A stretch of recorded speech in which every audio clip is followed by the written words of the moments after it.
Así es, hace pocos minutos se reportó la toma del canal TC Televisión en la ciudad de Guayaquil, según han confirmado los periodistas de esa cadena local a CNN en español.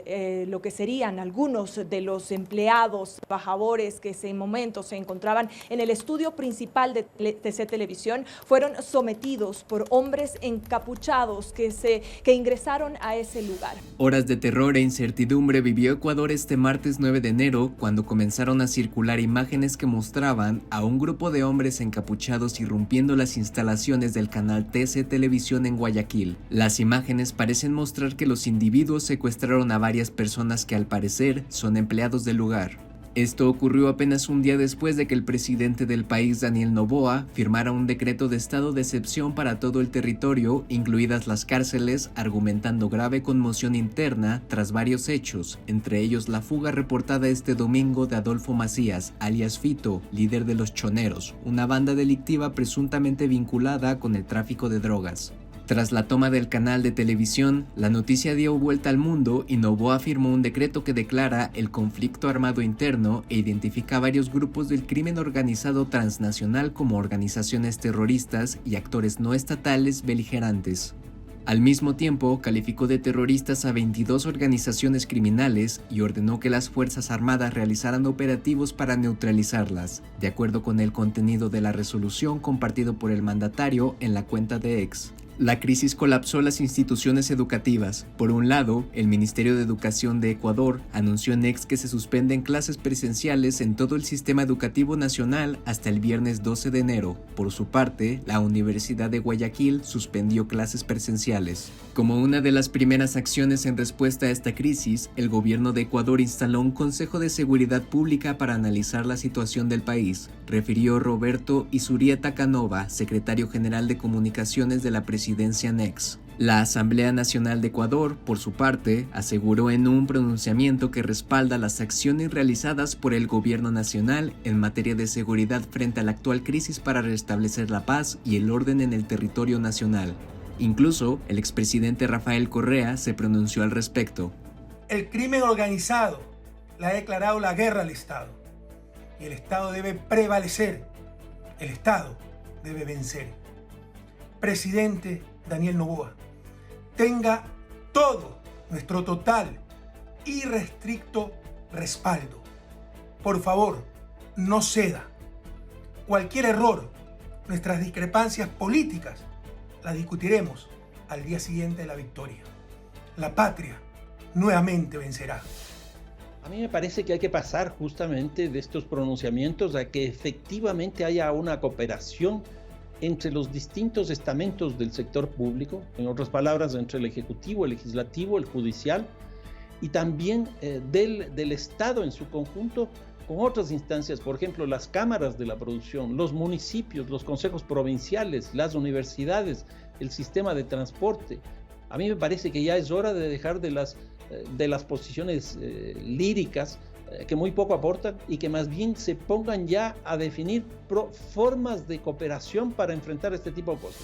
Más tarde, la policía de Ecuador informó que liberó a todos los rehenes y arrestó a los hombres armados que ingresaron a TC Televisión en Guayaquil mientras el canal estaba al aire. En este momento se encuentran 13 personas que han sido aprehendidas, van a ser puestos a orden de la autoridad competente y el parte va a ser relacionado por actos de terrorismo. No vamos a permitir eso. Supuestamente, presumiblemente, creemos de que ellos pertenecen al grupo de los tiguerones.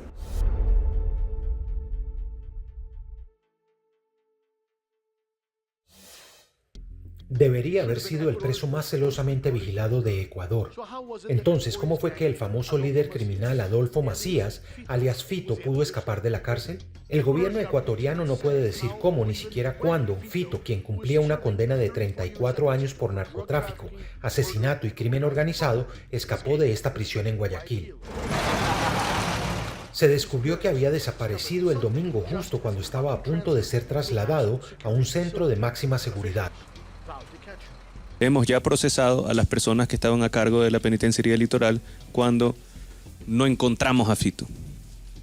Así de sencillo. Están procesados. Van a ser procesados por fiscalía y van a seguir un juicio y de ahí muy probablemente que terminen en la cárcel. Asimismo, miembros de la policía o de las Fuerzas Armadas que asisten o traban cualquier operativo también serán procesados y depurados porque están asistiendo a terroristas. Todas las fuerzas del Estado están detrás de él y estoy convencido de que lo atraparemos porque ya no tiene la protección del viejo sistema que antes tenía. Es la segunda vez que el corpulento y barbudo líder de la conocida banda Los Choneros se escabulle de las autoridades. En 2013, Fito escapó de otra prisión en Guayaquil y estuvo prófugo durante 3 meses antes de que la policía lo recapturara. Durante años, muchas de las prisiones de Ecuador han estado bajo el control de bandas de narcotraficantes, ya que la nación sudamericana se fue convirtiendo cada vez más en un conducto clave para el tráfico de cocaína. Desde 2021, más de 400 reclusos han muerto en prisión debido a la violencia de las bandas de narcotraficantes, mientras los grupos se disputan valiosos territorios y rutas de contrabando. Los choneros han sido vinculados con el brutal y poderoso cartel de Sinaloa de México, liderado por Joaquín El Chapo Guzmán en el pasado. Estamos luchando por la paz nacional, estamos luchando también contra grupos terroristas, que hoy en día son más de 20.000 personas los que los conforman. Esta ola de violencia no es un accidente. Nosotros estábamos empezando a aplicar nuestro plan de seguridad, en el cual consistía seguridad de puertos, fronteras, segmentación de cárceles, sacar también a los líderes de las cárceles y ponerlos en zonas aisladas de máxima seguridad, retomar el control, tener monitoreo con radares, con drones para combatir el narcotráfico y combatir el terrorismo, tener también presencia militar en las 5 rutas de exportación. En 2023, el candidato presidencial Fernando Villavicencio se postuló para el cargo con una campaña para confrontar a las pandillas que, según él, estaban corrompiendo el sistema político de Ecuador. Villavicencio dijo que fue amenazado por las organizaciones criminales por denunciar los hechos. Si yo sigo mencionando el nombre de Fito y mencionando a los choneros, me van a quebrar. Villavicencio murió abatido a balazos mientras hacía campaña en agosto. Los presuntos sicarios arrestados por el asesinato del candidato también fallecieron en prisión y las autoridades aún no han determinado quién fue el autor intelectual del complot. Tras la fuga de Fito y la violencia subsiguiente, las autoridades ecuatorianas dijeron que las pandillas serían tratadas como terroristas. A partir de este momento, todo grupo terrorista identificado en el mencionado decreto se ha convertido en un objetivo militar. Fito seguramente estará de primero en la lista del gobierno. Las autoridades dicen que miles de policías y militares están buscando al fugitivo y a otro líder de una banda que también escapó de prisión. Los ecuatorianos se están recuperando de una ola de violencia relacionada con la actuación de grupos criminales ocurrida el martes, e incluyó un osado ataque a un canal de televisión que fue transmitido en vivo. Mi postura es que todos estos grupos terroristas son objetivos militares. Y si es que quieren resistirse, y si es que quieren hacer el alarde como hacen videos en Facebook, en WhatsApp, con rifles disparando al aire, que son los lobos, que son los estos, que son los de acá, bueno, pues sean valientes, peleen contra los militares de frente, a ver si es que de esa manera, y no estaría violando ninguna ley, es basado en ley humanitaria transnacional. Parte de esto es porque han estado acostumbrados a que no les pase nada, a que no sean procesados como terroristas. En el delito de terrorismo, pues eso, ahí cambian bastantes cosas. Y sí se analizará caso por caso en la corte para ver cómo serán tratados. Ecuador es un país que se encuentra en estado de shock, mientras su gobierno persigue a su fugitivo más buscado y libra una guerra en todos los frentes. Patrick Opman, CNN. Hola, ¿qué tal? Nos encontramos en el sector de Carapungo, al norte de Quito, uno de los barrios considerados zona caliente de aquí de la ciudad de Quito. Estamos en un operativo de las fuerzas militares con la prensa, donde acompañamos a esta operación de control de armas, municiones y también de la identificación de documentos de personas que podrían estar asociadas a grupos criminales. El ejército realiza estas operaciones respaldado en el decreto de estado de excepción por parte del presidente de la República, que rige para los próximos 60 días, además de que el Ecuador se encuentra en estos momentos en un estado de conflicto interno armado. Como vemos, la policía hace una búsqueda exhaustiva en cada uno de los lugares que considere que puedan estar escondidos ciertos miembros de bandas criminales. Hacen también estas revisiones de documentos.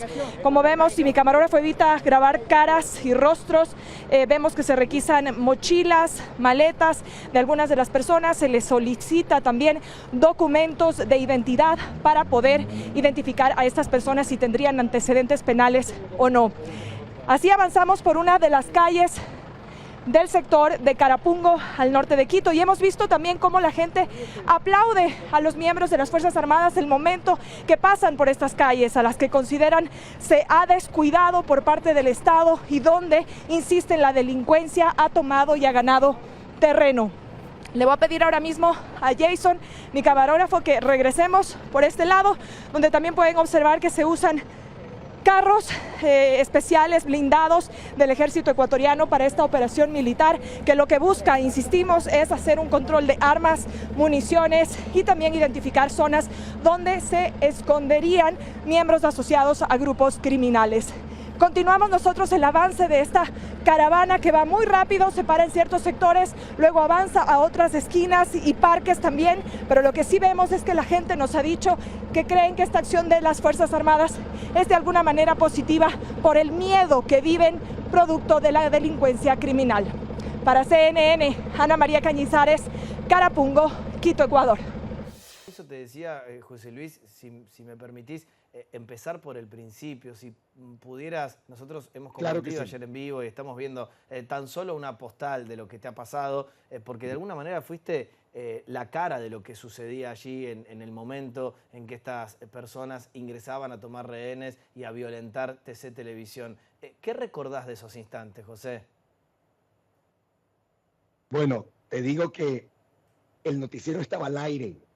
Yo no estaba a cargo de la conducción en ese momento. Había dos colegas que estaban transmitiendo el noticiero.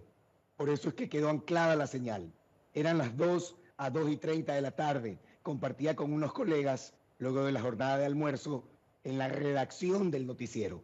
Cuando escuchamos un bullicio, gente alterada que corría por los pasillos del canal de televisión. En ese momento, con dos colegas más, dos mujeres, buscamos un lugar donde protegernos, un escondite, un lugar donde encontrar un refugio ante lo inexplicable, ante lo que no creíamos que iba a suceder realmente. Pretendimos creer que era algo pasajero, un bullicio momentáneo. Nos escondimos en un baño, dos colegas y yo, esperar en ese momento los minutos para hacer ya las llamadas respectivas a nuestros seres queridos, familiares, principalmente a los organismos de rescate. Ya estaban alertados de la situación en TC, pero no obteníamos una explicación. En unos minutos de repente escuchamos pasos, bullicio, caos, desorganización. Y nos amenazaron para que salgamos. Nos habían escuchado, habían detectado el sitio donde nos escondíamos. Cuando salimos vimos a unos tipos encapuchados, gente muy joven, armados completamente, armas largas, escopetas, tipo carabinas, cortopunzantes, machetes, armas de uso militar, pistolas, revólveres y bajo amenazas.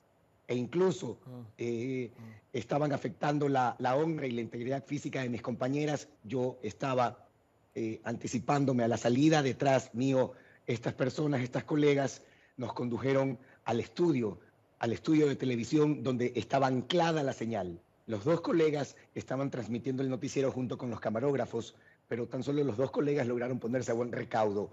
Cogieron como rehén a los camarógrafos que estaban transmitiendo la señal, al grupo yo integraba y a otro conglomerado de compañeros de la estación televisiva. Fueron momentos de pánico, de terror, pero principalmente observaba cuán deshechas estaban las emociones de nuestros compañeros, de nuestros colegas, que simplemente no se quise asumir una postura de calma, sosiego, mis manos extendidas en transmitirles a estos captores de que estaba dispuesto a escuchar. Me identificaron como una parte visible, como un elemento visible del noticiero. Yo soy reportero de TC Televisión hace 23 años, entonces soy un rostro visible de esa casa televisiva, uno de los dos más importantes medios televisivos de Ecuador, José Luis, medios de comunicación de Ecuador.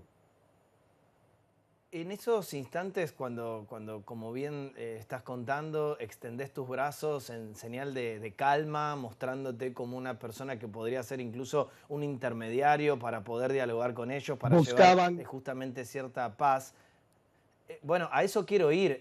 Se ve una imagen que la seguimos compartiendo y realmente eriza la piel porque te apuntan con un arma larga en la cabeza y después nos enteramos, te han hasta incluso colocado lo que parecía ser un dispositivo explosivo en el cuerpo. ¿Cómo fueron esos instantes? No pensaba en nada malo, no sé. Era simplemente intuir que todo pasaría, que regresaría la calma. Confiaba en la intervención inmediata de las fuerzas de élite, de la policía. Aquí en Ecuador hay grupos de personas, hay de la población que todavía creemos en la policía y principalmente en la formación de los grupos de élite y en la intervención oportuna de estas unidades especializadas de la policía. Entonces, fueron momentos tan solo de guardar la calma, la quietud. Estas personas buscaban un interlocutor, una persona para que trasladara un mensaje. Uno de ellos portaba un teléfono celular con una videollamada en curso. Me pusieron a esta persona ante mí. Pude identificar tan solo por su tono de voz, porque también estaba encapuchada, que era una persona de edad madura, que guiaba en cierta forma, orientaba el accionar, aunque caótico, de este grupo joven de individuos armados e encapuchados. Claro que sí, en medio de todo ello, el mensaje que me pretendió dar no se dio porque había mucho bullicio, alteración, histeria entre este grupo de captores, de pistoleros. En un momento dado tan solo me llegaron a decir, ¿sabes qué? Y con el arma, una carabina apuntada al cuello, y de repente uno de ellos me colocó un explosivo tipo cartucho de dinamita, un tipo de explosivo de lo que podría ser un cartucho de dinamita, que incluso lo palmeó. Sí, estamos compartiendo la imagen para que la gente que nos está viendo en CNN en Español lo pueda dilucidar. Es lo que tiene en un bolsillo, de hecho. En un momento dado, hasta como ustedes dicen, la expresión del argentino, creo que eres argentino, creo, Nacho, ¿no? Sí, claro. Canchero, porque querían que trasladara el mensaje y se pusieron a jugar frente a la pantalla. Y yo les dije, oye, pero no puedo trasladar ningún mensaje si están jugando ahí en la pantalla. Ese accionar, de esa forma llegué a interactuar con estos individuos. No sé, sentía confianza de que todo iba a pasar. Y por fortuna aquí estamos contando esta historia con el explosivo en la chaqueta y una carabina apuntándome con armas de todo tipo alrededor mío. En el momento en que ya intervino la policía, por supuesto, pretendieron abrir el área hermética, la puerta hermética del estudio. Conocemos que un estudio de televisión es un área hermética. No lo pudieron, pero escucharon detonaciones, impactos de bala en la puerta y empezaron a disparar también estos individuos, estos antisociales, que se identificaron como miembros de una organización narcodelictiva, y el individuo que tenían al otro lado de la línea a través de videollamada también era como un vocero de una organización narcodelictiva y que estaban ahí para amedrentar, enviar un mensaje de que están por encima de cualquier orden legal que pueda imponerse sobre ellos